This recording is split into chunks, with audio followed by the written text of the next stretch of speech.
आप सभी को नमस्ते। स्वागत है आज आप सभी का। आज हमारी प्रथम कक्षा है जिसमें मैंने आपको छोटा सा होमवर्क दिया था कि आप सभी को जो राम शब्द का रूप है वो अच्छे से स्मरण करके आना है। और एक धातु भी मैंने भेजी थी ग्रुप में, पठ धातु। इसका भी मैंने कहा था लट लकार में वर्तमान काल में आप सभी को रूप स्मरण करके आना है। तो आप सभी को रूप याद है? बताएंगे एक बार, बोल करके एक बार बताएंगे मुझे। जी महोदय, याद है। हाँ जी, आलोक जी, अंकित जी को तो याद ही होगी। भारती जी आप बताएं, सुरेंद्र जी, वृषभ जी, आप तीनों बताएं। आप सभी ने रूप स्मरण किया है? जी गुरु जी, याद कर लिया मैंने भी। चलिए ठीक है, बहुत अच्छी बात है। चलिए ठीक है, म्यूट कर लीजिए आप सभी लोग। भारत माया जी आप म्यूट कर लीजिए। चलिए ठीक है, म्यूट कर लीजिए माया जी आप। हाँ ठीक है।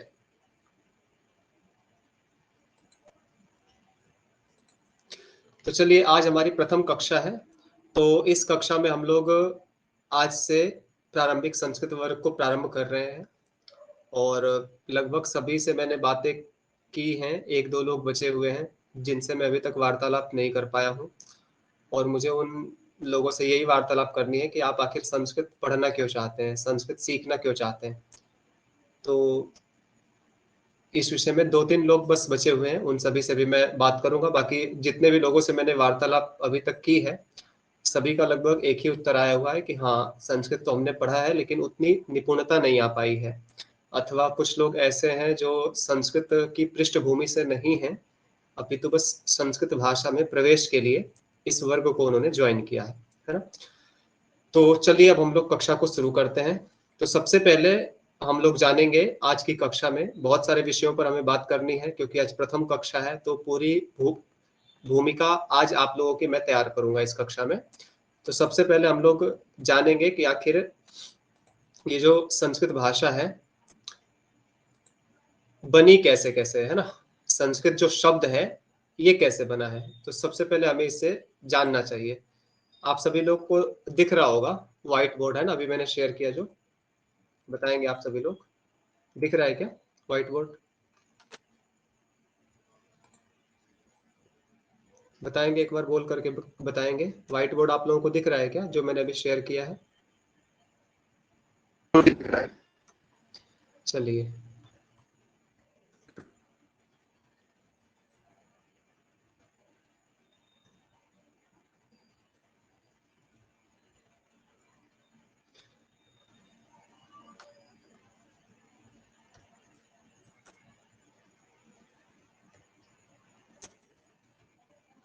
चलिए, इसमें अच्छी प्रकार से भी नहीं हो पा रहा है, विसर्ग वगैरह अच्छी प्रकार से दिखा नहीं रहा, इसलिए मैं ऐसे ही आप लोगों को बता देता हूँ बस।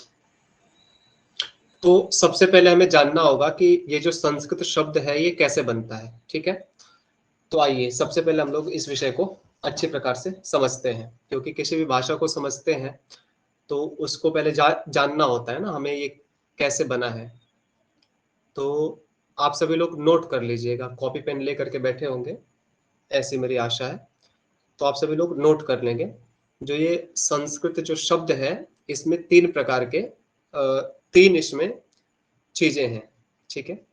सबसे पहला एक शब्द है सम, स और म लिख लीजिए, म के ऊपर हलंत डाल दीजिए, है ना, स और म, सम, ठीक है।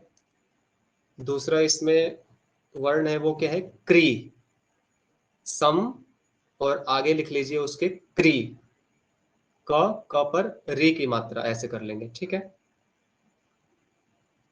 हो गया होगा आप सभी का। आगे चलते हैं। आगे इसमें जो अंतिम में आता है वो आता है क्ता प्रत्यय। क्ता प्रत्यय, आधा क लिखेंगे और उसी में त को जोड़ लेंगे, क्ता प्रत्यय। संस्कृत में ये प्रत्यय होता है एक, क्ता प्रत्यय, ठीक है। तो अब इस चीज को अच्छे से हम लोग समझेंगे। जो सबसे पहले हम लोगों ने नोट किया सम, है ना, जो सबसे पहले हम लोगों ने नोट किया सम, ये क्या है? सम एक प्रकार का क्या है? उपसर्ग है। सम क्या है? उपसर्ग है। ठीक है। आगे हमने नोट किया क्री। क्री क्या है? धातु है। क्री क्या है? धातु है। क्रियावाची एक पद है क्री। ठीक है। आगे हम लोगों ने नोट किया था आधा क और त प्रत्यय। तो क क्या है? ये प्रत्यय है, एक प्रत्यय।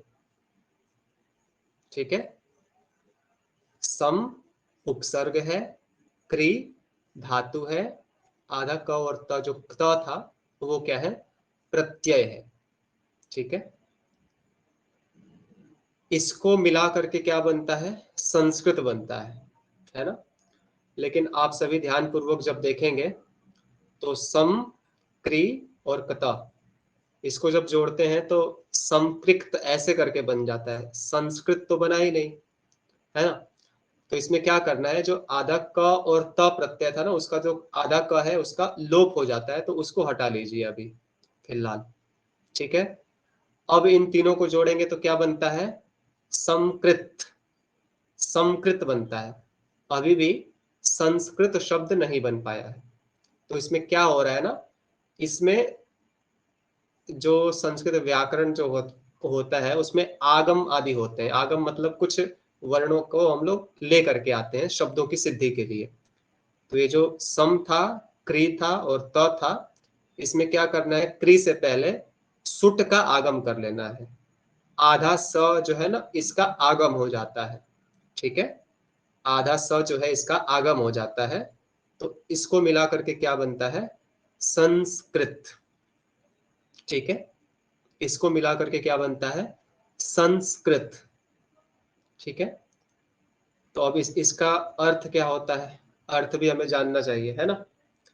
तो सम का मतलब होता है अच्छी प्रकार से, कृत का मतलब होता है जो किया गया है। तो अच्छी प्रकार से हम लोग किसी भी कार्य को जब करते हैं तो उसी को हम लोग संस्कृत कहते हैं। ये जो संस्कृत शब्द है, ये तीनों लिंगों में इसका प्रयोग हम लोग कर सकते हैं। ठीक है। तीनों लिंगों में इसका प्रयोग कर सकते हैं। पुल्लिंग में करेंगे तो संस्कृतः, स्त्रीलिंग में करेंगे तो संस्कृता, नपुंसक लिंग में करेंगे तो संस्कृतम। ठीक है। तो तीनों लिंगों में इसका प्रयोग हो सकता है। ठीक है।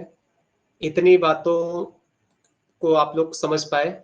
एक बार बोल करके आप लोग बताएंगे। इतनी चीजें स्पष्ट हो गई जो मैंने बताई? जी महोदय, हो गई है, लेकिन एक प्रश्न है कि जो सुट का आगम होगा वो जी सम में उपसर्ग है तो म हलंत है। तो हलंत के साथ जब हम लिखते हैं तो वो म और म ऊपर चला जा रहा है, अनुस्वार में हो जा रहा है, और ये जी सुट का आगम उसी के बाद हो रहा है। जी। इसका अभी क्या कुछ है, ऐसे और जो भी शॉर्ट और में जो कुछ भी ऐसे बता देते हैं जी। हाँ, और जो भी लोग हैं, देखिए संस्कृत की पृष्ठभूमि से नहीं है, व्याकरण परंपरा अष्टाध्यायी इत्यादि से नहीं है, तो और लोगों को ध्यान में रखते हुए मैंने बस संक्षिप्त में बताया। ठीक है। जी और बाकी किस किस प्रकार से हो रहा है, जो सम है इसको मो अनुस्वार से म को अनुस्वार हो जाता है ना।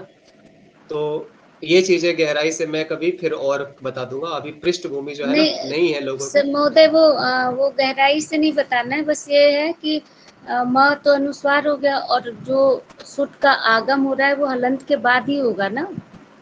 जी, हलंत के ऐसा बाद ही कुछ होगा। नियम होगा। हलंत के बाद ही अच्छा होगा, हलंत के बाद ही होगा। जी, ठीक है। ठीक हाँ। ये ठीक है। संस्कृत का इतना अच्छा आ, अर्थ है तो हमें पता ही नहीं था।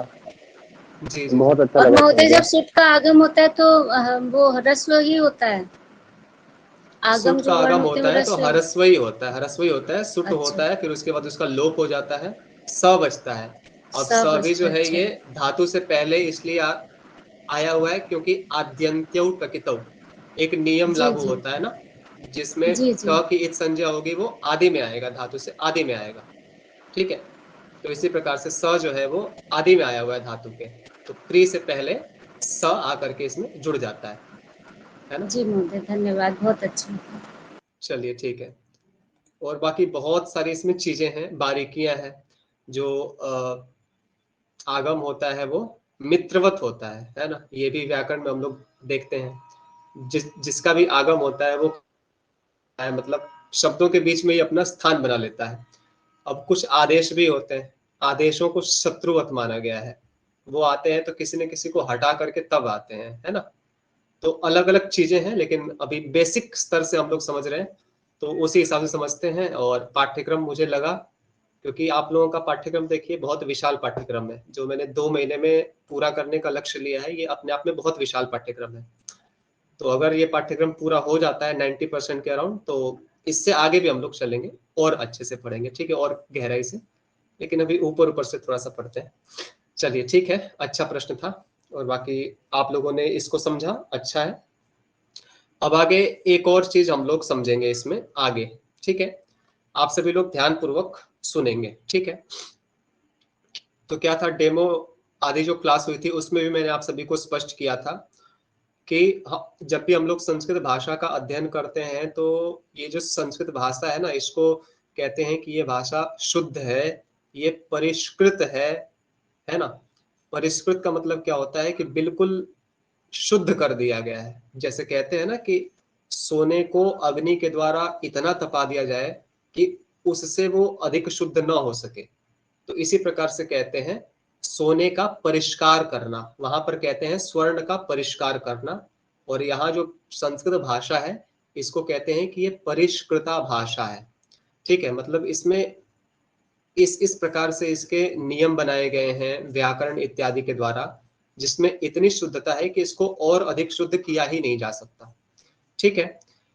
तो आप सभी के मध्य में जो भी आगे हम लोग अनुवाद इत्यादि करेंगे, तो उसमें क्या होगा, प्राय बहुत सारे छोटे मोटे नियम आएंगे। मैं आप सभी को सूत्रों से बचा करके और इस संस्कृत भाषा को सीखने रूपी समुद्र को पार करवाऊंगा, लेकिन बीच बीच में ये सूत्र आएंगे, ठीक है? तो इसीलिए पहले ही आप लोगों को बता देता हूँ, पहली वाली क्लास में ही, कि संस्कृत में देखिए क्या होंगे, अनेक जो भी भाषाएं होती हैं उनका व्याकरण होता है। कोई भी भाषा है तो उसका व्याकरण अवश्य होता है, ठीक है? तो अलग अलग भाषाओं के व्याकरण की अपनी विशेषता है, और संस्कृत के व्याकरण की भी अपनी एक विशेषता है। कुछ और भाषाएं मैंने देखी, हल्का फुल्का उनका अध्ययन किया, तो उनसे ये पता चलता है कि उनके ग्रामर की जो बुक होती है वो हमें हर 1 साल में, 2 साल में, 6 महीने बाद हमें परचेज करनी पड़ती है, क्योंकि कुछ तो कुछ उसमें नियम चेंज होता रहता है, नियम बदलता है। और हमें उस नियम को ध्यान में रखने के लिए, वर्तमान समय के साथ में उसको लेकर के चलने के लिए, हमें उस नियम को जानना आवश्यक है, भाषा का ज्ञान आवश्यक है। इसीलिए हमें क्या करना पड़ेगा, उसका जो गाइड है वो खरीदना पड़ता है। लेकिन संस्कृत भाषा की एक विशेषता है कि इसको हजारों लाखों साल पहले महर्षि पाणिनि हुए, एक ऋषि हुए जिनका नाम है पाणिनि, महर्षि पाणिनि। तो उन्होंने संस्कृत भाषा को जब उन्होंने देखा कि संस्कृत भाषा देवों की भाषा है, वेदों से निकली हुई भाषा है, सबसे प्राचीन ग्रंथ इसी भाषा के हमें प्राप्त होते हैं, लेकिन सबसे पहले भाषा आई, अब उसके बाद क्या हुआ, समाज में उसका प्रचलन हो गया। अब प्रचलन होने के साथ साथ में कुछ न कुछ लोग अपनी तरफ से मिलावट करते चले जाते हैं, है ना? भाषा में कुछ न कुछ रूढ़ियां जुड़ती चली जाती है। तो उसी मिलावट को नियंत्रित करने के लिए, ताकि भाषा की और विकृति ना हो, इसीलिए क्या किया, महर्षि पाणिनि ने उसको एक संस्कृत भाषा का एक व्याकरण बनाया, जिसको हम लोग कहते हैं अष्टाध्यायी, ठीक है? अष्टाध्यायी नामक एक उन्होंने ग्रंथ लिखा, जिसको हम लोग संस्कृत भाषा का व्याकरण कहते हैं। व्याकरण के रूप में आज उसको मान्यता प्राप्त है। अब संस्कृत के ऊपर अनेकों व्याकरण के ग्रंथ लिखे गए, बहुत सारे व्याकरण हुए, जिनको हम लोग शिव जी बोलते हैं, माहेश्वर शिव। ये भी एक बहुत बड़े व्याकरण हुए, व्याकरण के जानने वाले हुए, व्याकरण के नियमों को प्रदान करने वाले हुए। इस प्रकार से अनेकों ऐसे बड़े बड़े विद्वान हुए, और सभी का अलग अलग समय में उनका व्याकरण था। लेकिन वर्तमान समय में जो व्याकरण सबसे अधिक प्रचलित है, बहुत छोटा है, उसको कहते हैं अष्टाध्यायी। महर्षि पाणिनि का व्याकरण। और महर्षि पाणिनि के व्याकरण में क्या है, 4000 सूत्र हैं। 4000 क्या है, सूत्र हैं। इसको भी आप लोग नोट कर सकते हैं कि महर्षि पाणिनि का जो व्याकरण है उसका नाम अष्टाध्यायी है और अष्टाध्यायी में 4000 सूत्र हैं। 4000 सूत्र का मतलब क्या है, 4000 नियम है। संस्कृत भाषा के ऊपर कोई भी हम लोग वाक्य बनाते हैं, कोई भी हम लोग चीज पढ़ते हैं संस्कृत का, तो उनके नियम कहीं ना कहीं से उसके ऊपर लागू होते हैं। ठीक है, तो ये आप लोग ध्यान रखिएगा। और महर्षि पाणिनि ने केवल एक ही ग्रंथ नहीं लिखा, एक ही ग्रंथ केवल अष्टाध्यायी की रचना उन्होंने नहीं की, अपितु महर्षि पाणिनि ने संस्कृत के विषय में, व्याकरण के विषय में 5 ग्रंथों की रचना की थी। ठीक है, 5 ग्रंथों की रचना की थी। एक बार मैं संक्षेप में उनके विषय में आप सभी को बता देता हूं। ठीक है, सबसे पहला तो हमने देखा अष्टाध्यायी। इसमें 8 अध्याय हैं, इसीलिए इसको अष्टाध्यायी कहा गया। और इसमें 4000 सूत्र हैं। उन सूत्रों के द्वारा क्या होता है, नियमों का प्रतिपादन होता है। दूसरा उन्होंने ग्रंथ लिखा, उसका नाम है धातु पाठ। धातु पाठ मैंने पीछे भी वर्णन किया था। धातु पाठ में क्या है, 10 गण है, 10 गणों में अलग अलग संख्या में धातुएं हैं, जो कुल मिलाकर के 2000 धातुएं हैं। इनको क्रियापद भी कह सकते हैं। जैसे जिनको हम लोग केवल कहते हैं ना कि पठ धातु का रूप बन गया पठती, लिख का बन गया लिखती, तो उस धातु पाठ में क्या होता है, किस धातु का प्रयोग किस अर्थ में होगा, इसका प्रतिपादन वो ग्रंथ करता है। ठीक है, जैसे हस हसने, लिख विलेखने, है ना, डुक्रियां करने। भू धातु है भवती, तो इसका होता है सत्तायाम, भू सत्तायाम। ठीक है, अधभक्षणे। ठीक है, इस प्रकार से अनेक धातुएं होती हैं, 2000 धातुएं होती हैं। तीसरा जो ग्रंथ होता है उसका नाम समझ लीजिए लिंगानुशासनम। लिंगानुशासनम, तीसरा जो ग्रंथ है वो क्या है, लिंगानुशासनम। किस शब्द का प्रयोग किस लिंग में करना है, इस प्रकार का उपदेश वो ग्रंथ करता है, लिंगानुशासनम। अब चौथा जो ग्रंथ है उसका नाम है उणादिकोश। उणादिकोश। ठीक है, इस ग्रंथ के विषय में ज्यादा नहीं बताऊंगा क्योंकि आप सभी लोग समझेंगे नहीं। ठीक है, पहला हो गया अष्टाध्यायी, दूसरा हो गया धातु पाठ, तीसरा हो गया लिंगानुशासनम, और चौथा हो गया उणादिकोश, और पांचवा हो गया गण पाठ। पांचवा जो ग्रंथ हो गया महर्षि पाणिनि जी का, उसका क्या नाम है, गण पाठ। गण का मतलब होता है समूह, मतलब इसमें एक शब्द होगा, उसके अंदर बहुत सारे समूह में शब्द डाल दिए जाएंगे। 10 शब्द, 20 शब्द, 50 शब्द ऐसे करके डाल दिए जाएंगे। जितने भी सर्वनाम होंगे उनको एक तरफ, इस प्रकार से अनेक गण होते हैं। और मुख्य रूप से कह देंगे कि इस गण के जो भी शब्द हैं इनके साथ ये प्रत्यय आप कर दो, है ना। केवल अष्टाध्यायी में ही सारे नियम कैसे लिखते हैं वो, तो शब्दों का अलग से उन्होंने एक शब्दकोश बना दिया कि ये सारे सारे शब्द हैं, इसमें गण पाठ इनके नाम को दे दिया। ठीक है, तो 5 ग्रंथ हो गए। फिर से मैं नाम बोल देता हूं, आप लोग नोट कर लीजिएगा। अष्टाध्यायी, धातु पाठ, लिंगानुशासनम, उणादिकोश, गण पाठ। ठीक है, ये 5 हो गए महर्षि पाणिनि के ग्रंथ। हमें मुख्य रूप से याद किसका किसका रखना है, 2 ग्रंथों का। एक तो होती है अष्टाध्यायी, जिसके नियम हर जगह लागू होंगे। व्याकरण में कारक पढ़ेंगे तब, अनुवाद बनाएंगे तब, प्रत्यय सीखेंगे तब, लकारों का प्रयोग करेंगे तब, हर जगह उनके नियम उसमें लागू होंगे। दूसरा ग्रंथ हमें याद रखना है धातु पाठ, क्योंकि ये जो 50 दिन है और आप लोगों की जो 50 धातुएं मुझे याद करानी है, वो अलग अलग गणों से मैं धातुओं को चुनूंगा। तो इसीलिए धातु पाठ भी अच्छे से याद रखिए कि धातु पाठ एक ग्रंथ है, इसमें 2000 धातुएं हैं, 10 गण हैं, 10 गणों में अलग अलग रूप में धातुएं बनती हैं। ठीक है, जैसे एक गण है भ्वादि गण, तो उसकी धातुएं भवती, पठती, लिखती, है ना। अब कुछ कुछ धातुएं हैं उसमें तनोति, इस प्रकार से रूप बनता है, दिव्यति, इस प्रकार से रूप बनता है। ठीक है, चोरयति, इस प्रकार से भी रूप बनता है। तो अलग अलग गणों के अलग अलग रूप बनते हैं। तो इसको भी याद रखिए। संस्कृत शब्द कैसे बना ये आपने जान लिया, एक व्याकरण की छोटी सी परंपरा भी आप लोगों ने जान ली, जिसके नियम हर जगह लागू होते हैं, है ना।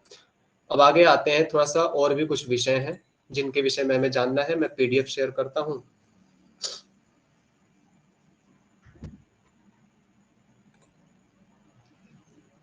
गुरु जी को कहते कि 3975 सूत्र हैं, अच्छा जाएंगे। हाँ हाँ हाँ, बिल्कुल बिल्कुल।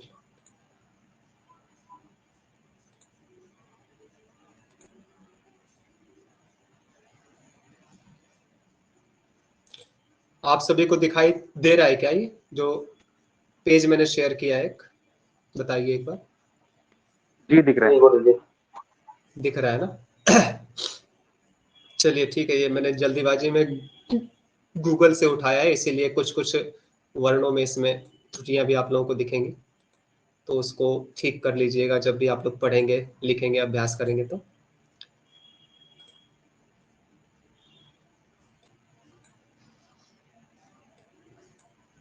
चलिए ठीक है, तो ये क्या होता है ध्यान रखिएगा। संस्कृत में 3 वचन होते हैं, ठीक है। हिंदी और इंग्लिश में जहां एक वचन और बहुवचन से ही काम चल जाता है ना, तो वहां पर क्या होता है, संस्कृत में 3 वचनों का प्रयोग हमें देखने को मिलता है, ठीक है। एक वचन, द्विवचन और बहुवचन, है ना। अब हम लोगों को अगर बोलना होगा 2 लोग जाते हैं, 2 बालक जाते हैं, ठीक है, 2 बालक जाते हैं, है ना। तो हिंदी में क्या होता है, 2 अलग से संख्या को जोड़ना पड़ता है, लेकिन संस्कृत में क्या करना पड़ता है, बस बालक का ही द्विवचन वाला जो रूप होता है प्रथमा विभक्ति में, बालकौ गच्छतः, है ना, बालकौ गच्छतः। तो मैंने पहले भी आप लोगों को बताया था कि संक्षेप रुचिर ही लोकः, है ना, कि लोगों को क्या है, संक्षिप्त रूप में बात करना पसंद है। तो संस्कृत भाषा भी क्या है, सूत्रात्मक भाषा है ना। जो व्याकरण है अष्टाध्यायी, उसमें भी क्या है, सूत्र शैली में ही बात की गई। दर्शनों में भी देख लीजिए, योग दर्शन हो गया, जो भी दर्शन है ज्यादातर उसमें सूक्ष्म रूप में ही बात की गई, है ना। उपनिषदों में भी जो मंत्र कहे गए, वेदों में भी जो मंत्र कहे गए, उनका केवल एक लाइन का अर्थ कभी भी नहीं होता है ना। मंत्रों को क्या करते हैं, मंत्र किस लिए मंत्र कहे जाते हैं, क्योंकि उन पर मनन करना होता है, हमें उन पर चिंतन करना होता है ना। अगर हम लोग मंत्रों पर चिंतन नहीं करेंगे तो अर्थों का क्या हो जाएगा, अनर्थ हो जाएगा। जैसे आप सभी को मैं एक छोटा सा एग्जाम्पल देता हूं, अर्थ का अनर्थ लोग कैसे करते हैं।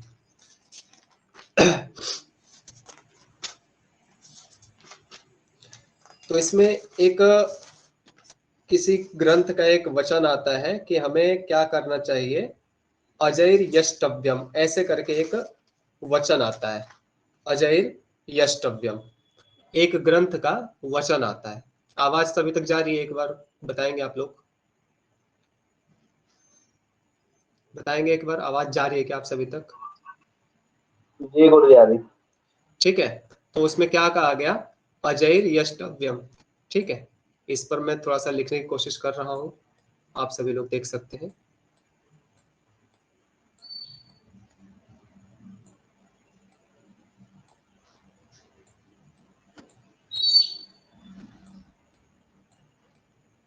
ठीक है, समझ जाइएगा थोड़ा सा, अभी इस पर टाइप करने का मुझे बहुत अभ्यास करना पड़ेगा पहले, इसीलिए अभी ऐसे लिख रहा हूं। तो एक ग्रंथ का एक वचन है अजैर यष्टव्यम, है ना। अब इसका जो सामान्य अर्थ जो आएगा वो क्या आएगा, बकरे के द्वारा, अज कहते हैं बकरे को, बकरे के द्वारा यज्ञ करना चाहिए, हवन करना चाहिए, ठीक है। इस पंक्ति का सीधा सीधा जो अर्थ निकल के करके आता है वो क्या आता है, अजैर यष्टव्यम मतलब बकरे के द्वारा हवन करना चाहिए, ठीक है। अब ये जिस ग्रंथ का वचन है उसमें ये कहा गया कि अज के द्वारा हवन करना चाहिए, और वहां पर अज शब्द के देखिए अनेक अर्थ होते हैं ना, एक बकरा हो गया, अज शब्द का अर्थ ईश्वर भी होता है, जो कभी जन्म न लेता हो उसे कहते हैं अज। इसी प्रकार से ये जो हवन करने के प्रसंग में जो अज शब्द का अर्थ था वो ये था इसका जो अर्थ होता है हवन करने के प्रसंग में वो होता है कि अज शब्द का यहाँ पर जो सटीक अर्थ होगा वो ये होगा कि 7 साल पुरानी जो जौ होती है ना, उससे हमें हवन करना है। यहाँ पर अज का मतलब क्या हो गया कि 7 साल पुरानी जो जौ है उससे हमें हवन करना चाहिए। लेकिन लोगों ने अर्थ का अनर्थ कर दिया और इसमें आज तक देखिए, आज तक के हमारे परंपरा में बकरे का इत्यादि की बलि दी जाती है, जबकि ऐसा कुछ था ही नहीं। ठीक है, तो हम लोग अर्थों का अनर्थ करने से बचें, इसीलिए हमें क्या करना है, इसका ध्यान रखना है। संस्कृत भाषा को जब भी हम लोग पढ़ते हैं तो इसमें इसीलिए जो विसर्ग है, जो हलंत है, एक एक हलंत से क्या होता है, अर्थों का अनर्थ हो जाता है। तो इसको हमें ध्यान रखना है कि वो नहीं हो, क्योंकि परिष्कृत भाषा तभी तो कहलाएगी ना जब उसमें कोई कमी नहीं होगी, जिसमें शुद्धता ही केवल मात्र होगी। तो आइए हम लोग चलते हैं आज के अपने इस बिंदु पर। तो मैंने कहा जैसे संक्षेप रुचिर ही लोग का, संस्कृत भाषा क्या है ना, संक्षिप्त रूप में ही हमारे सामने दिखती है। तो अब इसमें दो का प्रयोग जहां भी होगा उसमें ऐसा नहीं कहना है कि 2 बालक जा रहे हैं, 2 बालक खा रहे हैं, तो 2 बालकौ गच्छतः, ऐसा नहीं कहना है, केवल बालकौ गच्छतः इस प्रकार से रूप बन जाएगा। 2 बालक जा रहे हैं, पूरा इसी में आ जाएगा। ठीक है, अब आगे आते हैं हम लोग।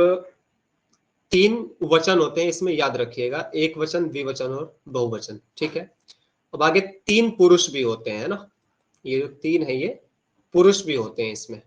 ठीक है, अब कुछ लोग इंग्लिश के भी होंगे तो आप लोगों को समझने में थोड़ी सी आसानी होगी इस चीज को।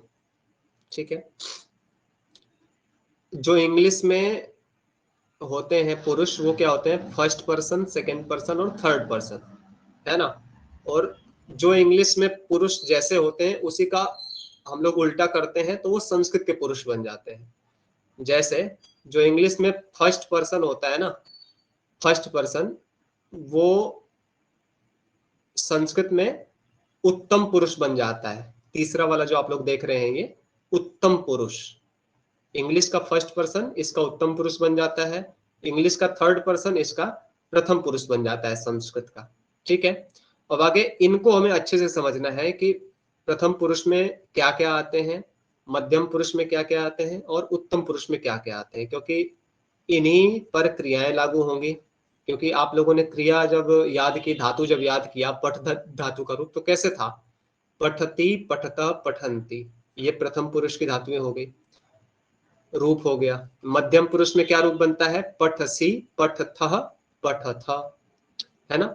उत्तम पुरुष में क्या रूप बनता है, पठामी, पठावह, पठामह। ठीक है, तो इस प्रकार से क्या है, 3 पुरुष में ये 9 रूप हमारे सामने बनते हैं, एक वचन, द्विवचन, बहुवचन के विभाग से। ठीक है, तो अब इसी को देखना है कि प्रथम पुरुष में क्या आते हैं, मध्यम पुरुष में क्या आते हैं, उत्तम पुरुष में क्या आते हैं। ठीक है, तो सबसे पहले हम लोग देखेंगे प्रथम पुरुष में। प्रथम पुरुष में क्या क्या आते हैं, तो प्रथम पुरुष में सबसे पहले ये जो सह है ना, संस्कृत में जो वह होता है वह आ जाएगा। इसके अलावा कोई भी संज्ञा शब्द जो होगा उसको भी हम लोग प्रथम पुरुष के अंदर ले लेंगे।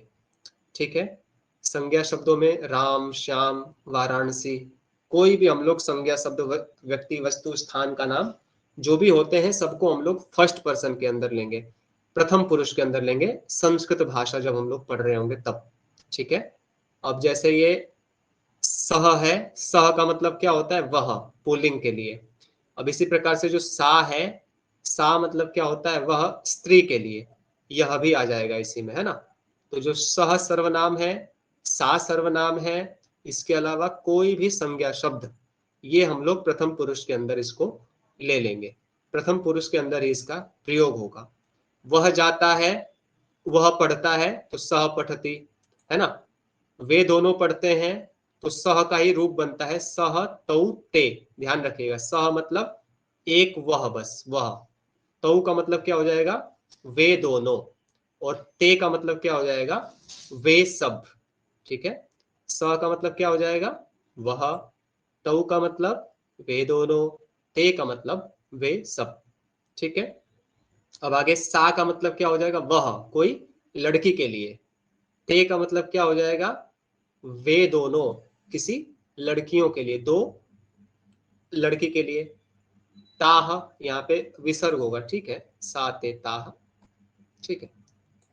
तो यहाँ पर क्या हो जाएगा, ताह क्या हो जाएगा, ये हो जाएगा बहुत सारी लड़कियों के लिए, बहुत सारी स्त्रियों के लिए हो जाएगा। वे सब पढ़ती हैं, ताह पठंती, है ना। अब प्रथम पुरुष का रूप बहुत आसान होता है, पठती, पठतः, पठंती।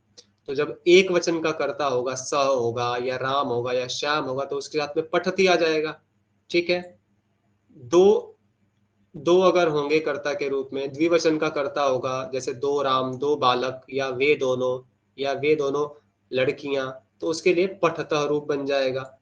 और इसी प्रकार से जब बहुत सारे संज्ञा शब्द होंगे, अथवा वे सब, इस प्रकार से वर्णन आएगा, वे सब पढ़ते हैं या वे सब लड़कियां पढ़ती हैं, तो इसमें ते पठंती या ताह पठंती इस प्रकार से रूप बन जाता है।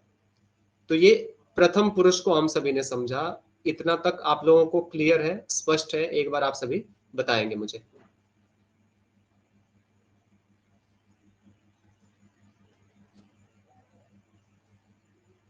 बोलिए एक बार, आप सभी को स्पष्ट है? आवाज इत्यादि अच्छे से आ रही है, समझ में आ रहा है? जी, बीच में कट गई थी आपकी आवाज।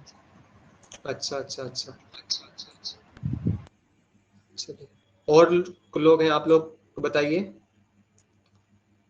सुरेंद्र जी आपको समझ आ रहा है? आलोक जी आप? गुरुजी आ रहे समझ में। ठीक है, चलिए, थोड़ा समझते हैं आज, बाकी फिर आगे भी चलेंगे, और भी बहुत कुछ आज समझाने के लिए। आज पहला दिन है, इसीलिए थोड़ा सा समझना पड़ेगा, नहीं ये सब बेसिक होती हैं चीजें।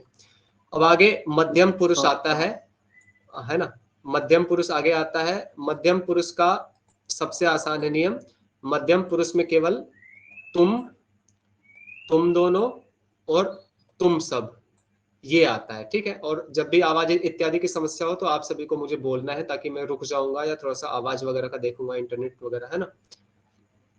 तो मध्यम पुरुष में आता है तुम दोनों और तुम सब। सेम इंग्लिश की तरह ही इसमें प्रयोग होता है, अंग्रेजी में भी सेकंड पर्सन में यू ही आता है, ठीक है। तो मध्यम पुरुष में कौन कौन से आते हैं शब्द, तुम दोनों और तुम सब, एक वचन, द्विवचन और बहुवचन।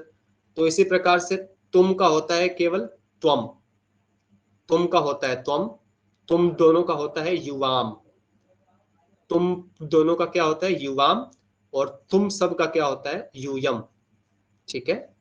तुम दोनों, तुम सब, त्वम, युवाम, यूयम, ठीक है, समझ में आ रहा है? त्वम, युवाम, यूयम, है ना।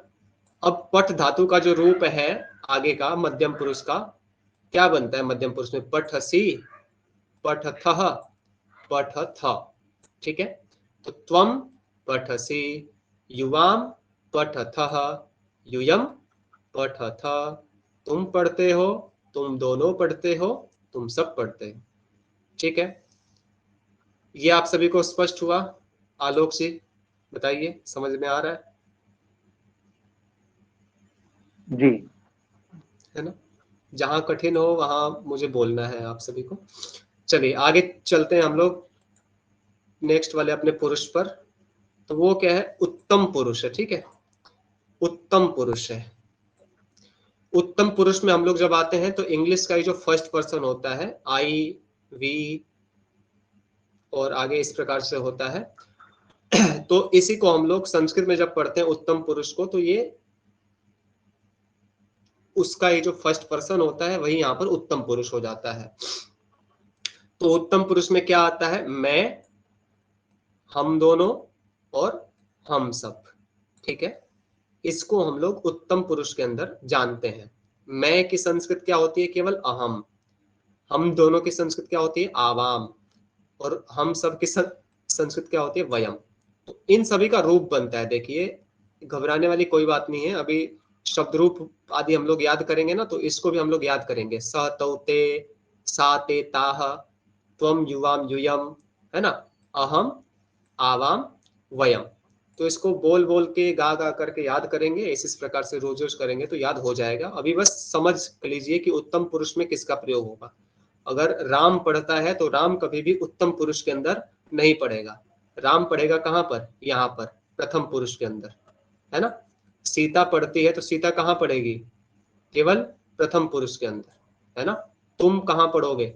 तुम पढ़ते हो, अगर ये वाक्य आता है तो हमें कहाँ का वाक्य तुरंत सोचना है? मध्यम पुरुष में ही ये वाक्य बनेगा, उसी की धातु से ये वाक्य बनेगा। ठीक है, तो इस प्रकार से मैं, हम दोनों, हम सब, इसका प्रयोग होता है उत्तम पुरुष में। ठीक है, अब मैं पढ़ता हूं तो अहम हो गया मैं, और पढ़ता हूं इसका क्या करना है हमें? फट धातु का उत्तम पुरुष में एक वचन का रूप बना लेना है, पठामी, अहम पठामी। हम दोनों के लिए हो जाता है आवाम, और पढ़ते हैं तो उत्तम पुरुष और द्विवचन का हमें रूप बनाना है, पठावह, आवाम पठावह। हम दोनों पढ़ते हैं, हम सब पढ़ते हैं, वयम पठामह, है ना।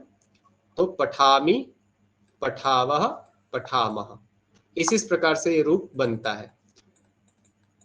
तो ये 3 वचन होते हैं और 3 ही पुरुष होते हैं, इसको आप सभी को समझना है ध्यान से, क्योंकि इसी के आधार पर ही सारे वाक्यों का ये जो है ना, ये आधार है। अगर ये समझ में नहीं आएगा तो आगे समझने में बहुत कठिनता होगी। हाँ, आलोक जी कुछ कह रहे हैं?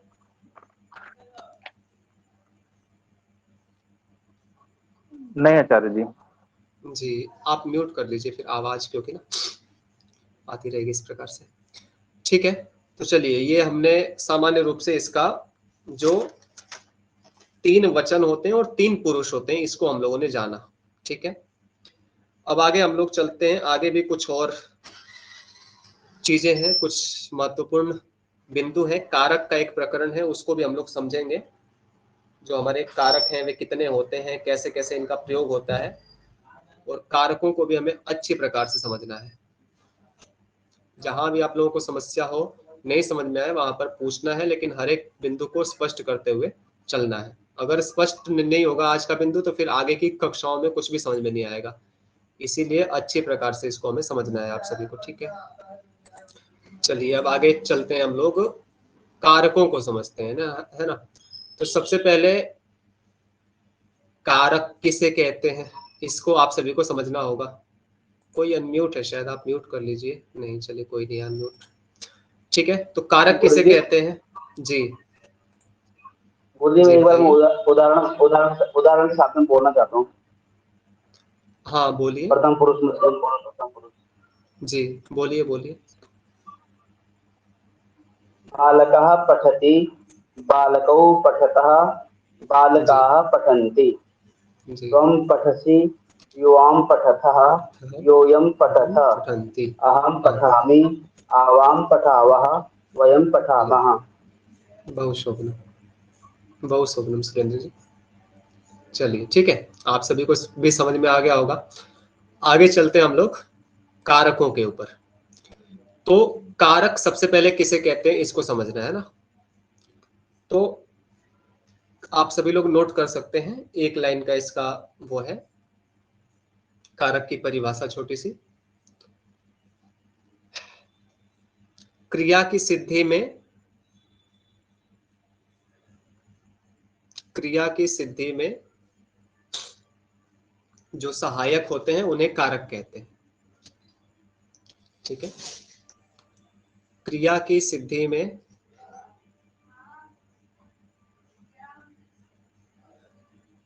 जो सहायक होते हैं, अथवा क्रिया की सिद्धि में जिनका सीधा सीधा संबंध होता है, उन्हें हम कारक कहते हैं। ठीक है, क्रिया की सिद्धि में जिनका सीधा सीधा संबंध क्रिया के साथ होता है, उनको हम लोग कारक कहते हैं। ठीक है, क्रिया की सिद्धि में जिनका सीधा सीधा संबंध क्रिया के साथ होता है, उनको हम कारक कहते हैं। ठीक है, तो अब आइए हम लोग चलते हैं, कारकों के ऊपर पढ़ते हैं। तो सबसे पहले जो है ये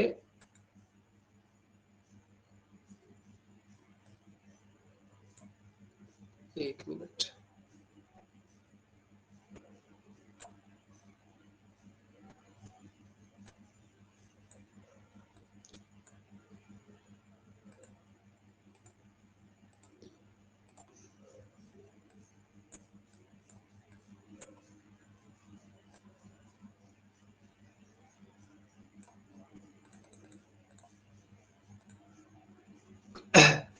सबसे पहले हमें कारकों के विषय में जानना होगा कि कारक कितने होते हैं।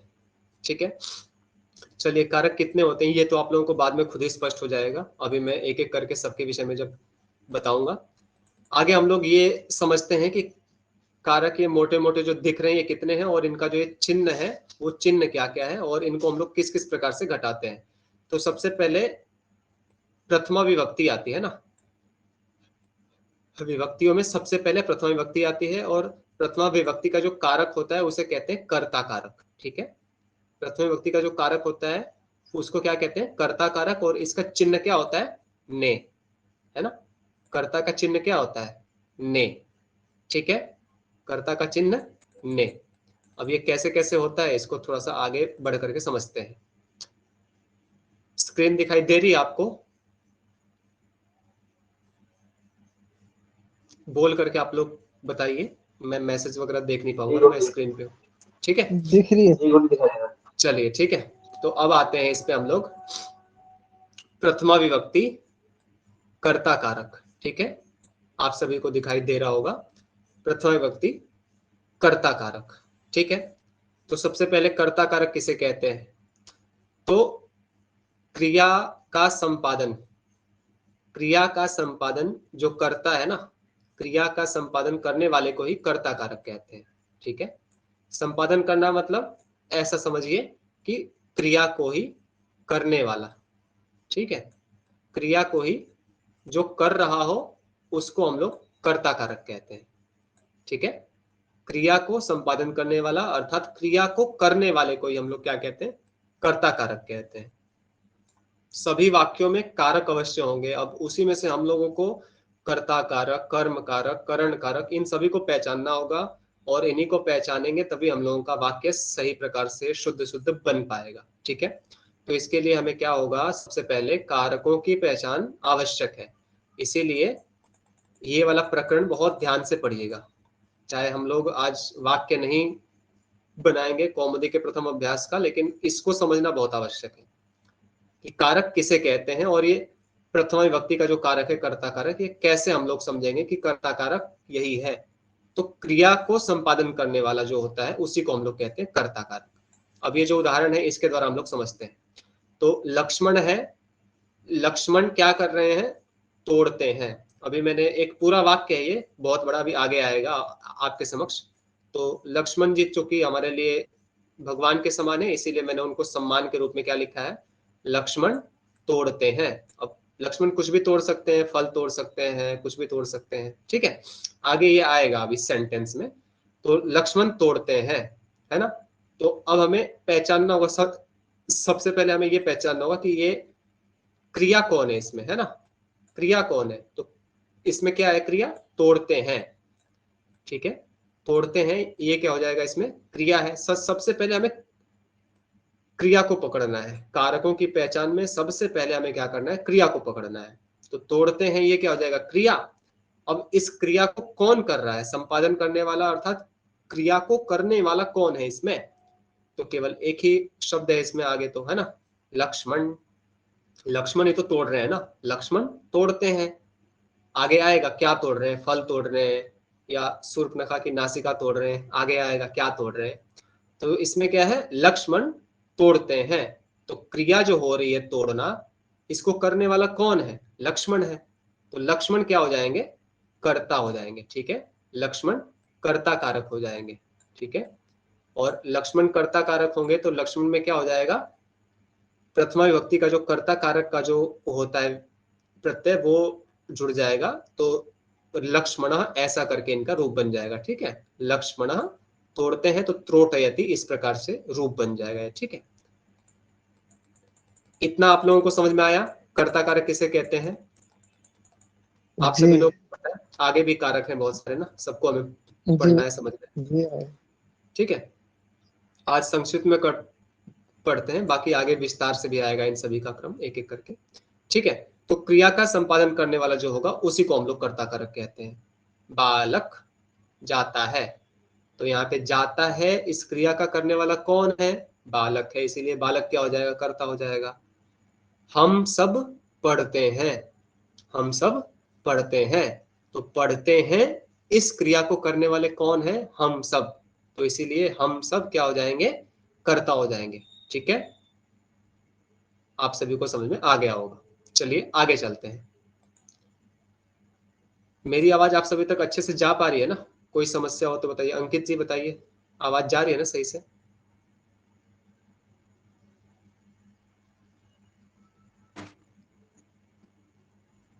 चलिए ठीक है,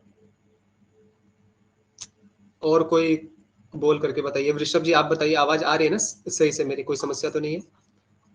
जी गुरुजी आवाज आ रही है। ठीक है, चलिए चलिए ठीक है, चलिए अच्छा है।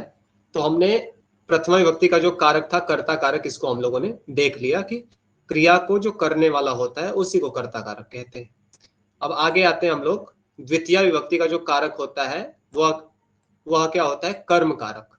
कर्म कारक को भी संक्षिप्त में हम लोग समझते हैं।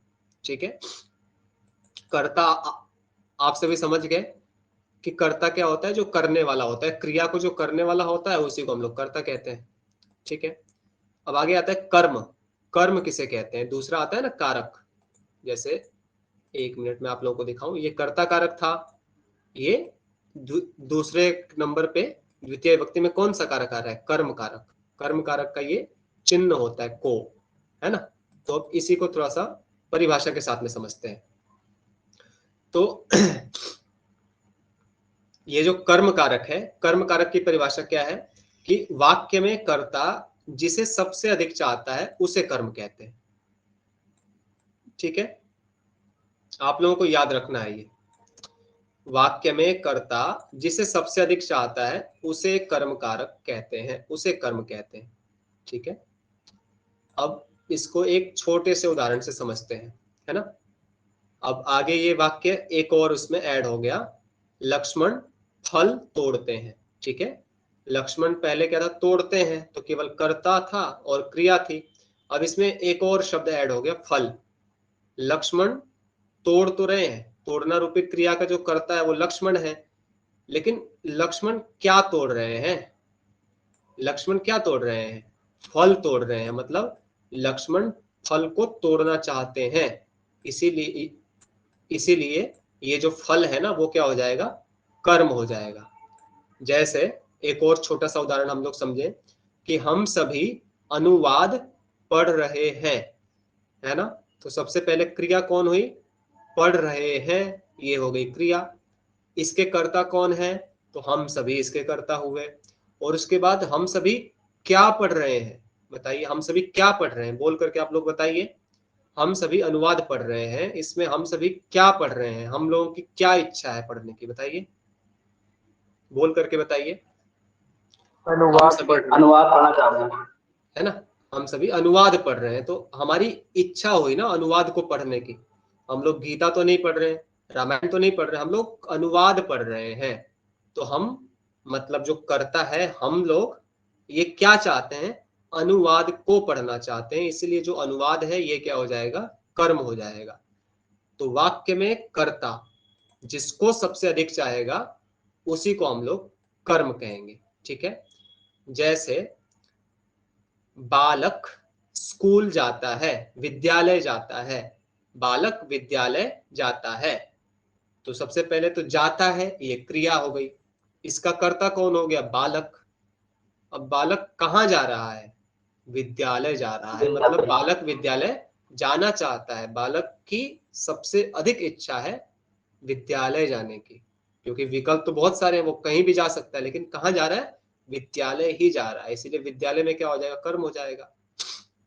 ठीक है, मैं फल खाता हूं, तो खा तो रहा हूं मैं, खाना हो गई क्रिया, मैं हो गया कर्ता, है ना? क्योंकि मैं खा रहा हूं, मैं कार्य कर रहा हूं, मैं क्रिया को संपादित मैं कर रहा हूं, तो मैं हो गया कर्ता।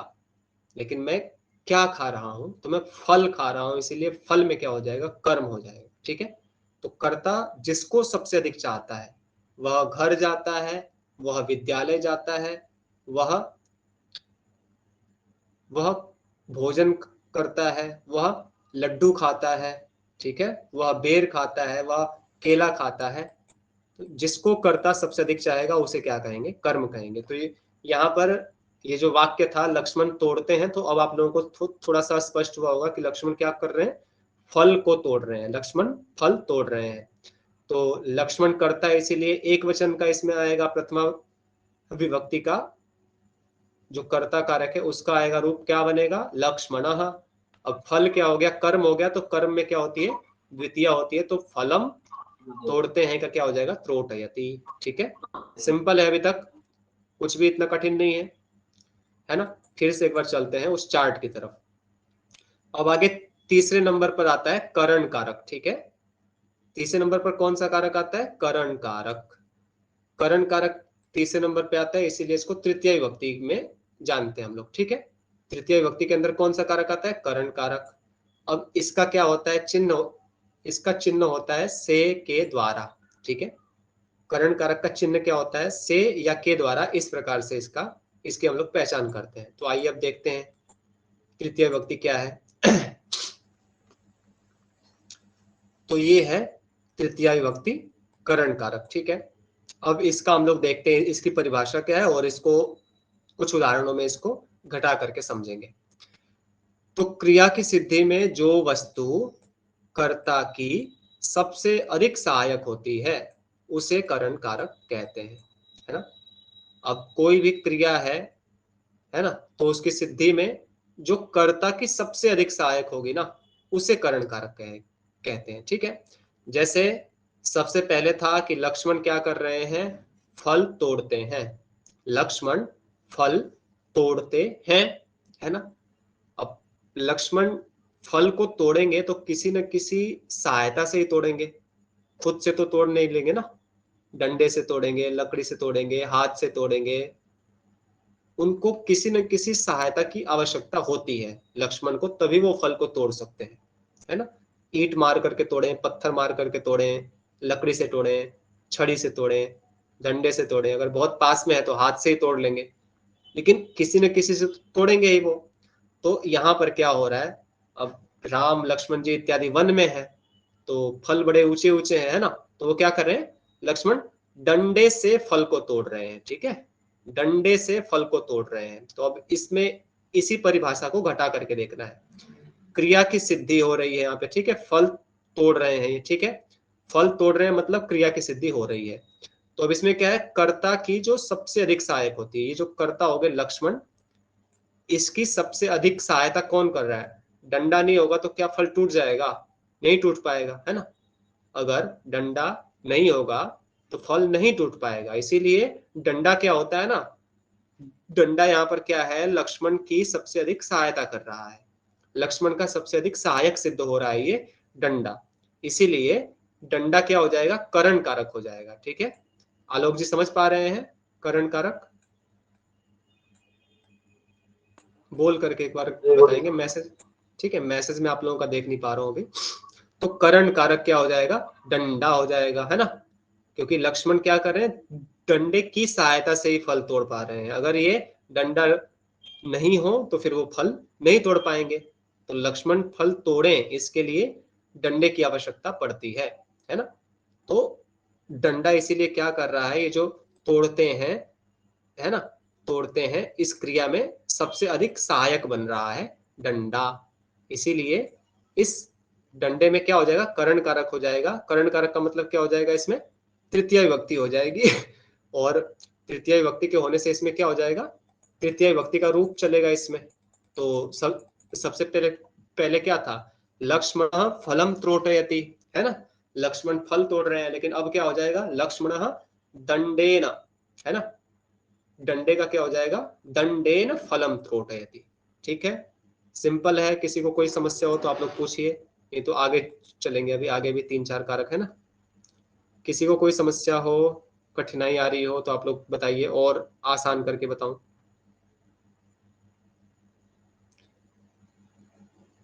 बोलिए, वृषभ जी, सुरेंद्र जी, पूरन जी, अंकित जी, आवाज अच्छे से आ रही है, समझ में आ रहा है अच्छे से?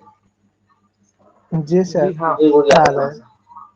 चलिए ठीक है, म्यूट कर लीजिए। ठीक है, सुरेंद्र जी आप भी म्यूट कर लीजिए। हाँ ठीक है, तो इसी प्रकार से बहुत सारे वाक्य आते हैं। ठीक है, जैसे मैं डंडे से कुत्ते को भगाता हूँ, मारता हूँ, है ना। बालक बस से स्कूल जाता है ना। ठीक है, तो इस प्रकार से अनेक ऐसे वाक्य हो जाते हैं हमारे दिनचर्या में भी। अनेक वाक्य होते हैं, जैसे मैं लैपटॉप से पढ़ाता हूँ, है ना। आप सभी टीच मिनट से पढ़ते हैं, ठीक है। तो इस प्रकार से अनेक ऐसे वाक्य हो जाते हैं, ठीक है। आगे चलते हैं हम लोग, चार्ट में चलते हैं। अगला वाला कारक कौन सा आ रहा है हमारा, तो आगे आ रही है हमारी चतुर्थी विभक्ति, ठीक है। चतुर्थी विभक्ति आ रही गुरुजी है मैं कि दोबारा अगर, बोलो। हाँ हाँ बोलिए। शिक्षकः सुधाखण्डेन लिखति। हाँ वेरी गुड, बहुत शुक्रिया। चलिए ठीक है, अभी आप लोगों का भी मैं अभ्यास कराऊंगा। आज थोड़ा सा पहला वाला दिन है ना, इसीलिए मैं बस थोड़ा सा समझा रहा हूँ आप लोगों को। आप लोगों से ही सारा काम कराना है, लेकिन अभी थोड़ा सा पहला वाला दिन है, इसीलिए मेरी जिम्मेदारी अधिक है आज। तो चतुर्थी विभक्ति के अंदर क्या आता है, संप्रदान कारक आता है, ठीक है। संप्रदान कारक आता है। संप्रदान का पहचान क्या होता है, के लिए, है ना। ये हमने डेमो क्लास में भी देखा है, लेकिन एक बार चलिए फिर से इसको देख लेते हैं। तो ये आ गई चतुर्थी विभक्ति, है ना, और ये आ गया संप्रदान कारक। चतुर्थी विभक्ति का कौन सा कारक होता है, संप्रदान कारक, ठीक है। तो इसको भी हम लोग समझते हैं कि कर्ता जिसको लक्ष्य में रखकर कोई क्रिया करता है उसे संप्रदान कारक कहते हैं, ठीक है।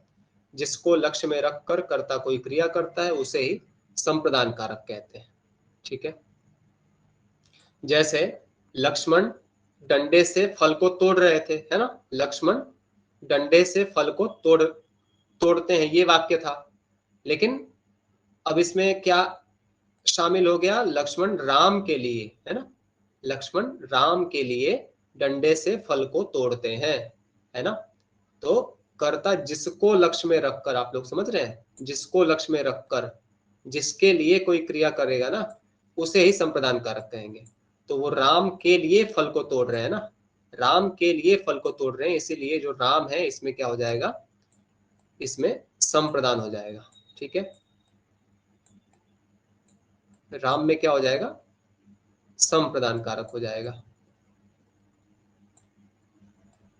जैसे वह पढ़ने के लिए विद्यालय जाता है, तो वह पढ़ने के लिए जा रहा है, इसीलिए पढ़ने में क्या हो जाएगा, संप्रदान कारक हो जाएगा। वह ज्ञान के लिए पढ़ता है, इसीलिए उस ज्ञान में क्या हो जाएगा, चतुर्थी विभक्ति हो जाएगा। वह ब्राह्मण के लिए गाय देता है, इसीलिए वो जो ब्राह्मण है उसमें क्या हो जाएगा, चतुर्थी विभक्ति हो जाएगा। वह दुर्गा जी के लिए नमस्कार है, तो दुर्गा जी के लिए, दुर्गा जी में क्या हो जाएगा, चतुर्थी हो जाएगा, संप्रदान हो जाएगा, ठीक है। अभी कल परसों भी जो डेमो क्लास हुई थी उसमें भी आप सभी ने पढ़ा था इसको इस प्रकार से। चतुर्थी विभक्ति का हमने वहां पर हमने क्या पढ़ा था कि जिस उद्देश्य से कर्ता कोई कर्म करता है ना, तो वहां भी उद्देश्य था कि वह पढ़ने के लिए विद्यालय जाता है ना।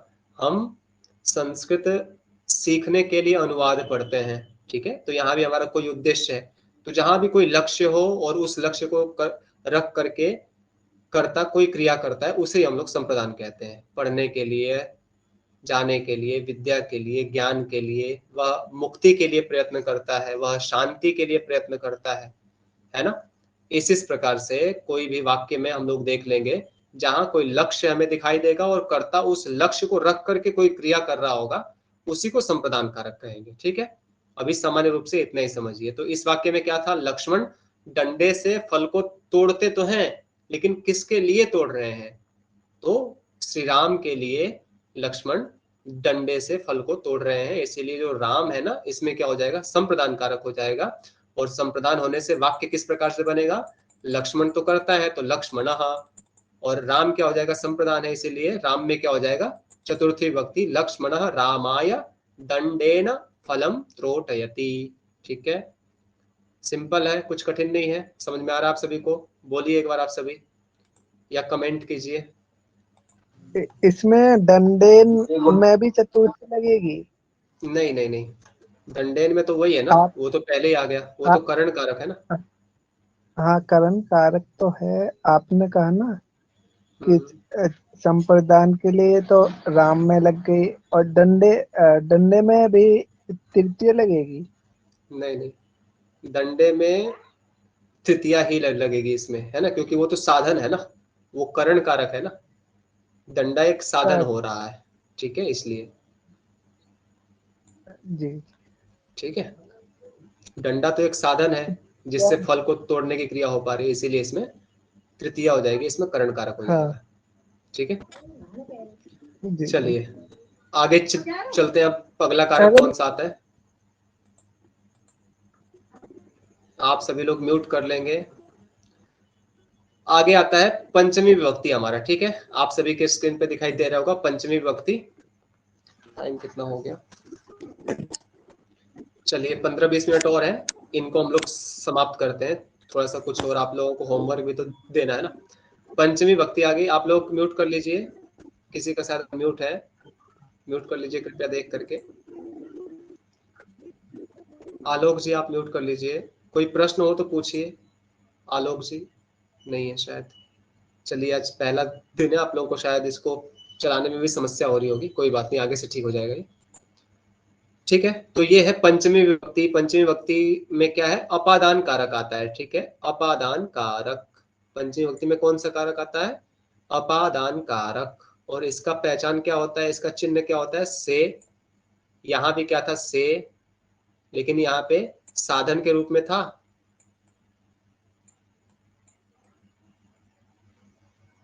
है ना, यहाँ पे साधन के रूप में था, लेकिन यहाँ पर क्या हो जाएगा, अलग होने के भाव में आएगा। ठीक है, अब कैसे कैसे आएगा इसको हम लोग आगे देखते हैं।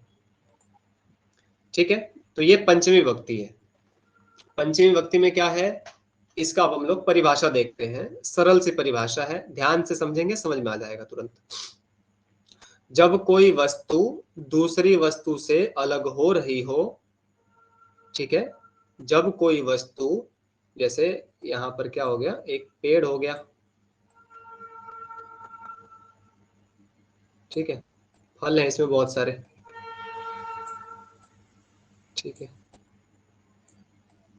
इतना ही हो पा रहा है माउस से। तो जब कोई वस्तु दूसरी वस्तु से अलग हो रही हो, है ना, ये फल जो है ना, ये अलग होके नीचे गिर रहा है। ठीक है, तो जो वस्तु स्थिर होती है ना, उसे ही हम लोग अपादान आवाज कारक कहते आपकी कट रही है, हैं। और लोग आपकी बताएं, आवाज कट रही है। और लोग बताइए, वृषभ जी आ रही है आवाज आपको अच्छे से? जी सर, बहुत अच्छे से आ रही है हमारे यहाँ तो आवाज। हाँ, नेटवर्क इशू होगा आपके यहाँ, आप लेफ्ट करके फिर से शामिल हो जाइए, आ जाइए इसमें क्लास में, तो समस्या नहीं होगी शायद। ठीक है, बीच बीच में इस प्रकार की हल्की फुल्की समस्या आ जाती है। चलिए ठीक है, तो क्या कह रहे हैं कि जब कोई वस्तु किसी दूसरी वस्तु से अलग हो रही हो, है ना, जैसे ये पेड़ था, पेड़ पर क्या थे, ये छोटे छोटे फल थे, है ना, छोटे छोटे फल थे, तो इस पेड़ से ये जो फल है ये अलग हो रहे होंगे, तो जो वस्तु इसमें से स्थिर होगी ना, उसे हम लोग अपादान कारक कहते हैं। मतलब पेड़ से ये जो फल है वो नीचे गिर रहे हैं, अलग हो रहे हैं, लेकिन पेड़ तो क्या स्थिर है अपने स्थान पे, पेड़ को तो कुछ नहीं हो रहा है। तो ये जो पेड़ है ना, ये जो वृक्ष है, इसी को हम लोग अपादान कारक कहते हैं। ठीक है, अपादान कारक किसे कहते हैं, तो जब दो वस्तुएं हो और एक से दूसरी जो वस्तु है वो अलग हो रही होगी, तो जो वस्तु उसमें से स्थिर दिखाई देगी उसी को हम लोग अपादान कारक कहते हैं। ये जो वृक्ष है यहाँ पर, ये क्या हो जाएगा, अपादान कारक हो जाएगा। ठीक है, इसको हम लोग हमेशा याद रखना है आपको। बहुत छोटी सी लाइन है लेकिन बहुत गहरी लाइन है ना। जो अलग हो रहा होगा उसमें नहीं अपादान कारक कहना है, जो वस्तु स्थिर होगी उसको अपादान कहेंगे। कोई अनम्यूट है शायद, आप लोग म्यूट कर दीजिए। आलोक जी आप म्यूट कर दीजिए। हाँ, ध्यान रखिए इन चीजों का। ठीक है, सभी लोग म्यूट करके रखिए। ठीक है, तो जब कोई वस्तु दूसरी वस्तु से अलग हो रही होगी, है ना, तो जैसे पेड़ था, पेड़ से फल अलग हो रहे थे, गिर रहे थे, तो जो वस्तु स्थिर होगी, मतलब जो ये वृक्ष है, यही क्या हो जाएगा, अपादान हो जाएगा। ठीक है, ये वृक्ष क्या हो जाएगा, अपादान हो जाएगा। अब ये जो पहले वाला जो हमारा उदाहरण चला आ रहा था, अब उसी में एक शब्द और ऐड किया है। पहले क्या था, कहां तक हम लोग पहुंच गए थे कि लक्ष्मण राम के लिए डंडे से फल को तोड़ते हैं। ठीक है, लक्ष्मण राम के लिए डंडे से फल को तोड़ते हैं, लेकिन कहीं ना कहीं से तो फल को तोड़ेंगे ना। तो लक्ष्मण क्या कर रहे हैं, पेड़ से, लक्ष्मण पेड़ से राम के लिए डंडे से या डंडे के द्वारा फल को तोड़ते हैं। समझ रहे हैं, लक्ष्मण पेड़ से राम के लिए डंडे के द्वारा फल को तोड़ते हैं। ठीक है, समझ में आ रहा है जी, बताइए। अनुवाद मैं करूँ गुरु जी? हाँ कीजिए।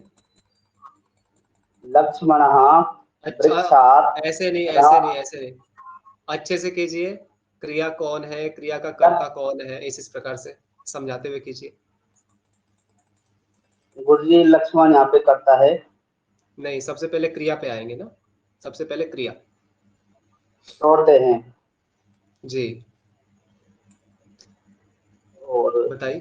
फल हो गए, फल हो गए कर्म। जी नहीं, सबसे पहले क्रिया उसके बाद कर्ता ना। जी सबसे कर्ता हो पहले गए क्रिया, लक्ष्मण जी कर्ता हो गए लक्ष्मण, आगे और फल हो गए कर्म फल हो गए कर्म, और यहाँ पे डंडा हो गया करण कारक करण कारक हो गया, और और इसके लिए राम के लिए हो गए संप्रदान राम के लिए हो गया संप्रदान, आगे और अलग होने में अपादान भी हो गया। अपादान अपादान हो गए यहाँ पे पेड़, हाँ पेड़ होगी। पेड़ क्यों हुआ अपादान यहाँ पर, क्योंकि पेड़ ये स्थिर है वहां पे। पेड़ वहां पर स्थिर है इसीलिए पेड़ अपादान हो गया। ठीक है, अब कीजिए, इसका अनुवाद कीजिए, चलिए। लक्ष्मण वृक्षात् रामाय दंडेन फलम रोटयति। हाँ बहुत शोभन, चलिए ठीक है, बहुत अच्छा है। तो आप सभी को समझ में आ गया होगा, पंचमी विभक्ति अपादान कारक है ना। अब आगे हम लोग चलते हैं, आगे भी एक दो कारक हैं, तो हम लोग सप्तमी विभक्ति के कारक पर आते हैं। ठीक है, सप्तमी विभक्ति के कारक पर आते हैं, षष्ठी को अभी थोड़ा सा छोड़ते हैं बीच के लिए, इसको बाद में समझाऊंगा मैं। तो सप्तमी विभक्ति का जो कारक है इसका क्या नाम है, अधिकरण कारक। सप्तमी विभक्ति का जो कारक है इसका क्या नाम है, अधिकरण कारक। अब इसी को हमें समझना है, इसका जो चिन्ह होता है वो क्या होता है, में और या पर, है ना। तो अब इसको हमें समझना है।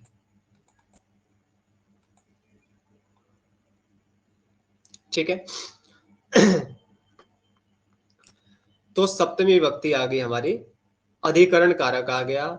अब इसकी परिभाषा क्या है, सिंपल से इसकी छोटी सी परिभाषा है, उसको याद रखना है, हमेशा ध्यान में रखना है समझते हुए। ठीक है, कि जो क्रिया का आधार हो उसी को हम लोग अधिकरण कारक कहते हैं।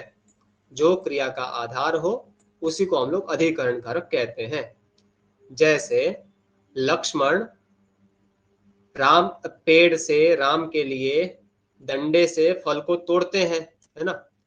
लेकिन कोई ना कोई तो आधार होगा ना, किसी न किसी स्थान पर वो पेड़ होगा जहां पर राम के लिए वे डंडे से फल को तोड़ रहे होंगे, है ना। तो यहाँ पर क्या लिखा, आधार के रूप में क्या है, क्या आया इधर, यहाँ पर बाग में, है ना। बगीचा, लक्ष्मण बाग में, ठीक है। बाग क्या है, आधार है, बाग आधार है तोड़ने रूपी क्रिया का। अगर बाग नहीं होगा तो ये पेड़ नहीं होगा, लक्ष्मण भी नहीं होंगे, क्योंकि सभी लोग तो बाग में ही है ना। राम भी बागी में है, डंडा भी बाग में ही चलाया जा रहा है, बाग के एक पेड़ पर, फल भी बाग के एक पेड़ पर आ रहा है ना। तो क्रिया भी क्या है, तोड़ते हैं, ये तभी सार्थक होगी जब यहाँ पर बाग में ये आधार यहाँ पर होगा। ठीक है, तो इसीलिए जो बाग में है ना, ये क्या है, इस क्रिया का आधार है, तोड़ते हैं इस क्रिया का आधार है, इसीलिए इसको कहते हैं हम लोग अधिकरण। जो क्रिया का आधार हो उसी को अधिकरण कहेंगे, है ना। अब बालक क्या है, छत पर, बालक छत पर गेंद से खेलता है ना। तो बालक गेंद से तो खेल रहा है, लेकिन कहाँ खेल रहा है, तो छत पर खेल रहा है ना। तो इसीलिए क्या है, छत में क्या हो जाएगा, अधिकरण हो जाएगा, अधिकरण, क्योंकि वो बालक का क्या है, आधार है ना। अब लैपटॉप क्या है, टेबल पर है, लैपटॉप टेबल पर है ना। तो लैपटॉप कहां पर है, उसका आधार क्या है, होना इस क्रिया का आधार क्या है, टेबल, होना इस क्रिया का आधार क्या है, टेबल है। इसीलिए क्या होगा, उसमें टेबल में क्या हो जाएगा, सप्तमी विभक्ति हो जाएगी, है ना। तो यहाँ पर भी जो बाग है ना, बाग में क्या है, बाग क्या है, आधार है, तोड़ते हैं इस क्रिया का, इसीलिए क्या हो जाएगा, बाग में क्या हो जाएगा, सप्तमी विभक्ति हो जाएगी, है ना। तो इसका पूरा वाक्य मैंने यहाँ पर बना करके लिखा हुआ है। लक्ष्मणः उद्याने वृक्षात्, लक्ष्मण, बाग में का क्या हो जाएगा, उद्याने, क्योंकि यहाँ पर जो अधिकरण है इसमें क्या होती है, सप्तमी विभक्ति होती है, तो रामे रामयोः, है ना, इस प्रकार से रूप बनता है। अब पेड़ से जो है इसमें क्या है, पंचमी विभक्ति होगी, क्योंकि अलग होने का भाव है यहाँ पर, है ना, अपादान है। राम के लिए तो यहाँ पर क्या हो जाएगा, रामाय हो जाएगा, राम लक्ष्य है वहां पर। डंडे से तो यहाँ पर क्या हो जाएगा, दंडेना, यहाँ पे दंडेन, इस प्रकार से कर लीजिएगा, इसको द कर लीजिएगा, ठीक है। फल क्या है, कर्म है, क्योंकि कर्ता इसको चाहता है। अब त्रोटयति क्या है, क्रिया है, क्रिया एक वचन की है, क्योंकि लक्ष्मण क्या है, एक वचन के हैं, प्रथम पुरुष एक वचन के, इसीलिए क्रिया भी क्या है, प्रथम पुरुष एक वचन की होगी, ठीक है।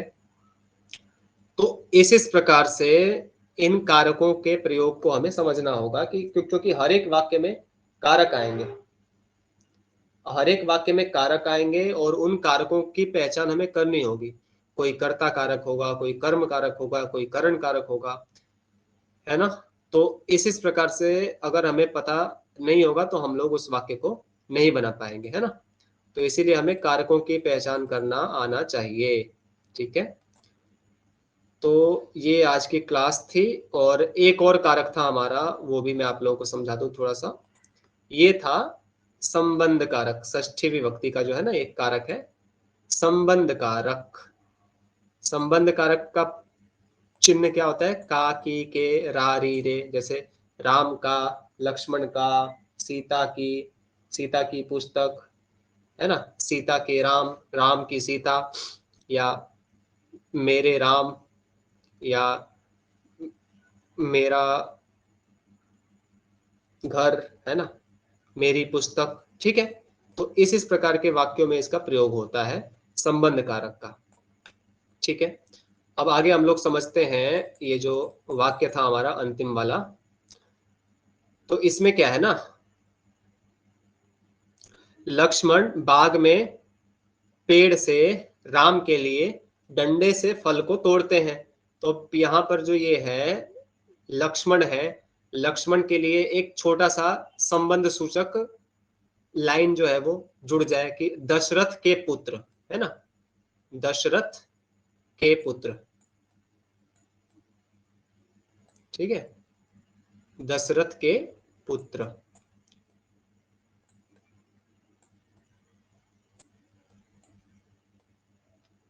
ठीक है।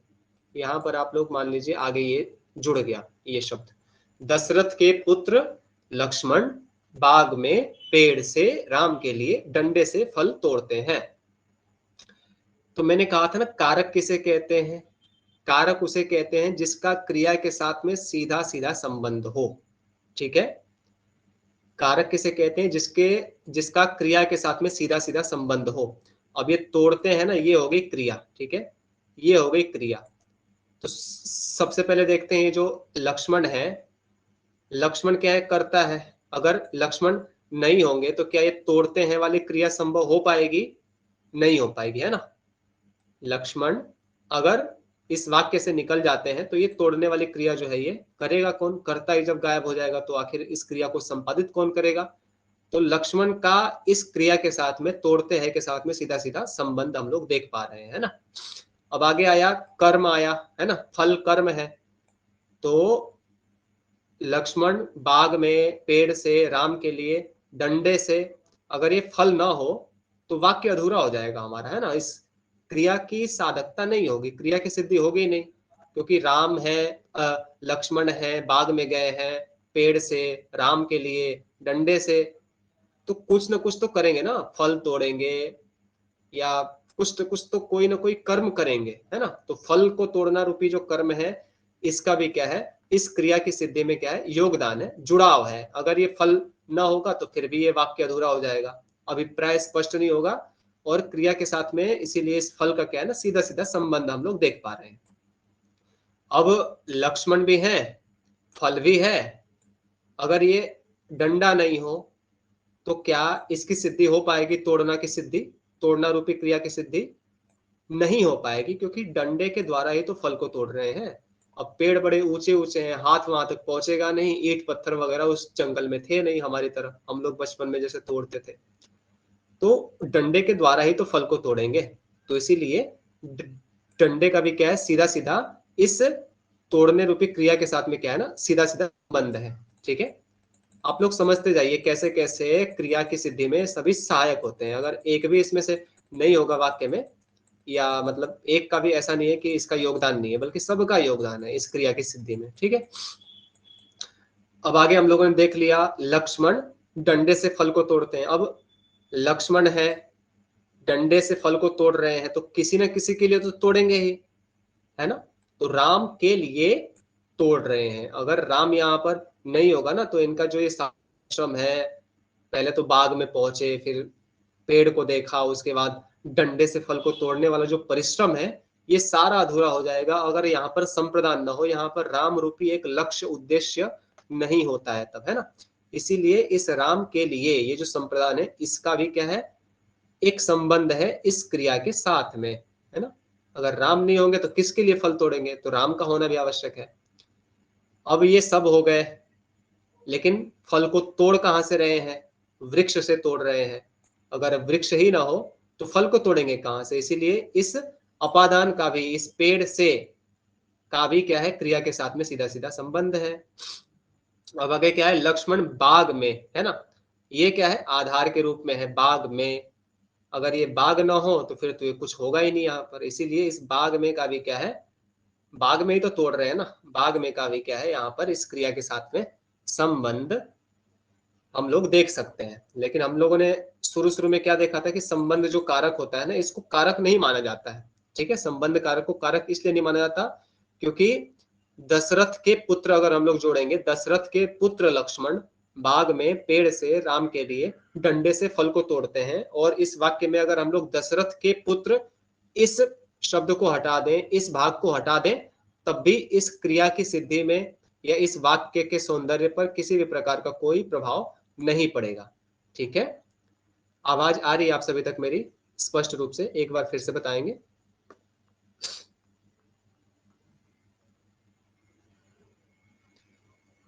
बताइए आप सभी एक बार, आवाज आ रही है क्या आप सभी तक, शीघ्रता से बताएंगे।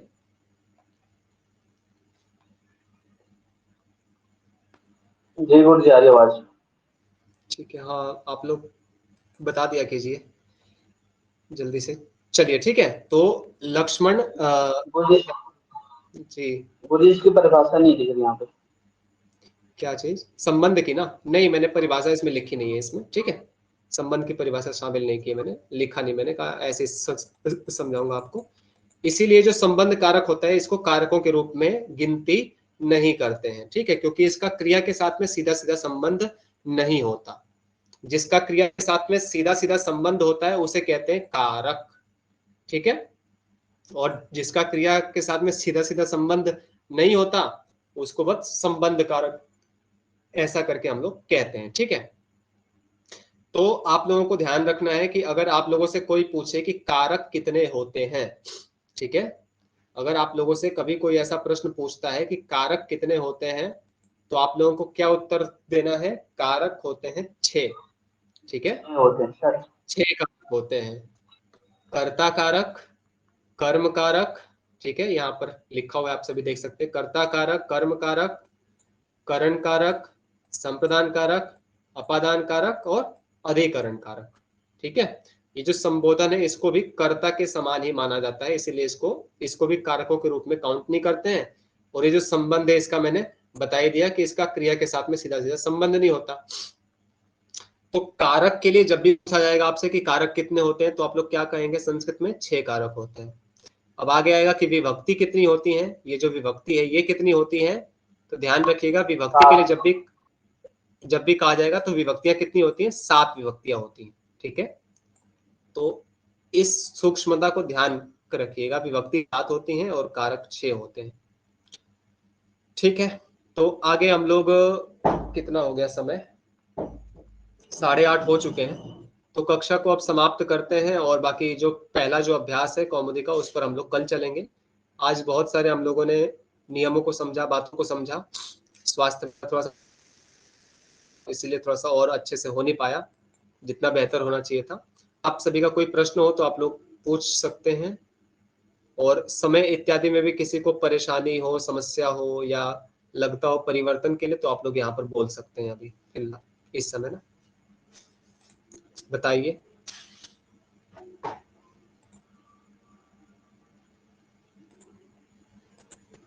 बोलिए आप लोग। इसका जो एक मिनट, एक एक करके बोलिए। आनंद जी, आलोक जी आप बोलिए, चलिए पहले।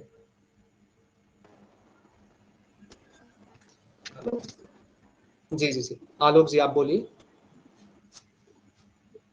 सर की जो नोट है जो आप प्रेजेंट करते हैं तो आप आवाज अच्छे से तो नहीं आ पा रही है। ये जो सारे पीडीएफ आती है ना, आपको टीचमेंट के अंदर टीचमेंट के अंदर जो स्टडी मटेरियल होता है ना, विकल्प, उसके अंदर आप लोगों को ये सारे नोट्स मिल जाएंगे, और जो भी क्लास हो रही है इसकी रिकॉर्डिंग भी उसमें 10 या 15 मिनट के अंदर पहुंच जाएगी, ठीक है। और बाकी मैं अलग से भी आप लोगों को भेज दूंगा अगर आवश्यकता होगी तो, ठीक है। और किसी का कोई प्रश्न हो? जी जी जी, नमस्ते, स्वागतम। और किसी का कोई प्रश्न हो? सर समय तो यही ठीक रहेगा, क्योंकि लेडीज जितनी भी आपसे जुड़ेंगी संभवतः सभी को भोजन इत्यादि की समस्या 8:30 के बाद होने लगेगी। जी तो कोई बात नहीं, ठीक है। और उसके पहले बच्चों को भी पढ़ाना लिखाना, हमारे ख्याल में मोस्टली लोगों को ये प्रॉब्लम होगी। तो बाकी लोग जैसा समझे, हमारे लिए तो ये समय सबसे ज्यादा सुटेबल है। ठीक है मैम, फिर कोई समस्या नहीं, इसी समय करेंगे। और लोगों को भी देख लीजिए।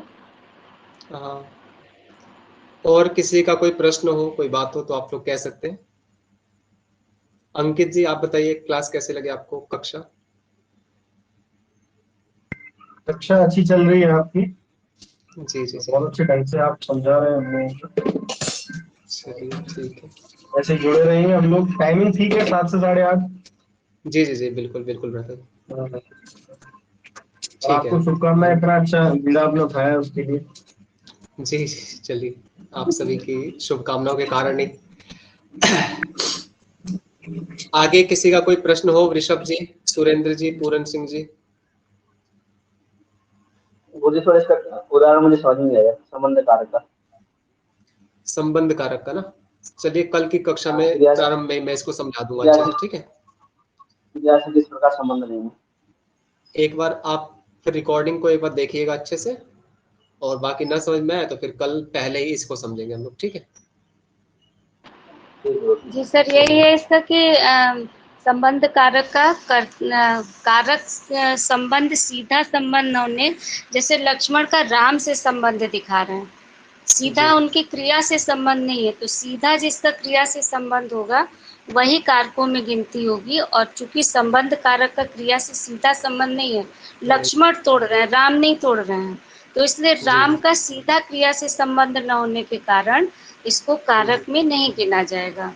ये मतलब इसका सही और मतलब व्याख्यात्मक रूप से यही कहा जा सकता है। हाँ, बिल्कुल बिल्कुल। जैसे दशरथ के पुत्र, राम के पिता, राम की पत्नी, तो राम का अगर करता है तो क्रिया का सीधा संबंध राम से रहेगा, न कि उनकी पत्नी से, न कि उनके पिता से। इसलिए और विभक्तियां चूंकि 7 हैं तो विभक्तियों में इसकी गिनती की गई है, षष्ठी विभक्ति की गिनती की गई है, कारक में नहीं की गई है।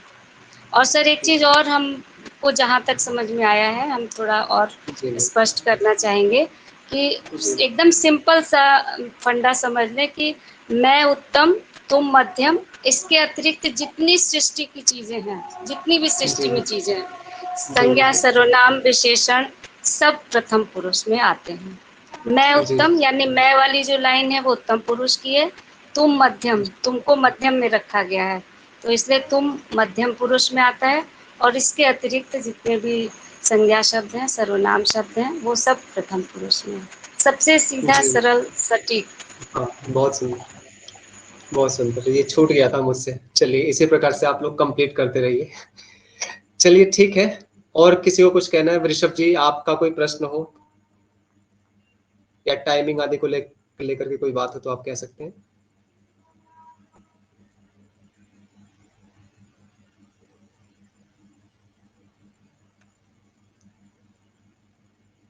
वृषभ जी, चलिए कोई बात नहीं, आपकी आवाज आ नहीं पा रही है, मैं बाद में बात कर लूंगा आपसे।